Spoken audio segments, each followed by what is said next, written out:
Hey guys, today I'm installing some front control arms for the VB WRX. So in the kit you get the control arm, some of these spacers, some tie rod ends, and some instructions. So they say on the normal operation for like a normal install, you just want to install a 16mm spacer, and then if you want anti-lift, which I assume is also anti-dive, you would want to add an additional 5mm spacer on there. So these two extra spacers are for the bracket itself. I thought they went underneath, but they don't. So these are for the bracket. I'll show you where those go in a second. But so far it's been an easy installation. They actually sent two extra of these. They didn't come included on the instruction sheet or in the parts list. I think they're just extras or spares. I'm pretty sure. So yeah, let's go install these. So one of the main reasons I was swapping these out is because I know that there was an issue with the stock rubber bushings on these control arms. I think they updated it at Subaru, but since I'm over here tracking the car, I'm really thinking that anti-lift, anti-dive geometry is all screwed up with the lowering. Well, I also wanted to get rid of that so I could drive the car like I want to. You know, you want to accelerate, you don't want the nose lifting up, you want to brake, you don't want the car diving. So yeah, let's go ahead and give these a shot. Upgraded ball joints, bushings, spherical bearings.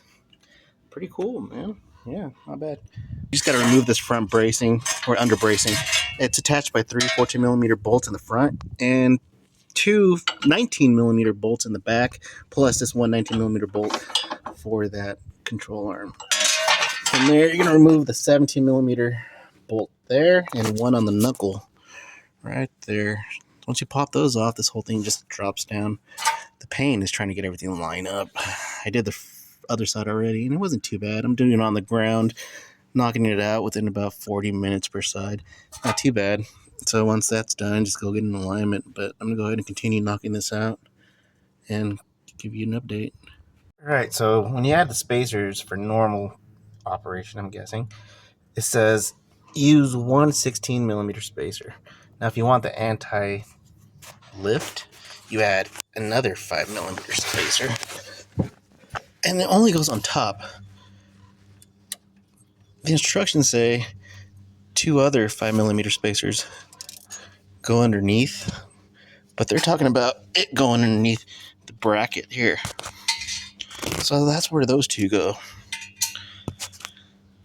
Alright, so once that's all put together, unslipped, you just dive that bolt in, screw them down, tighten it up, ready to go.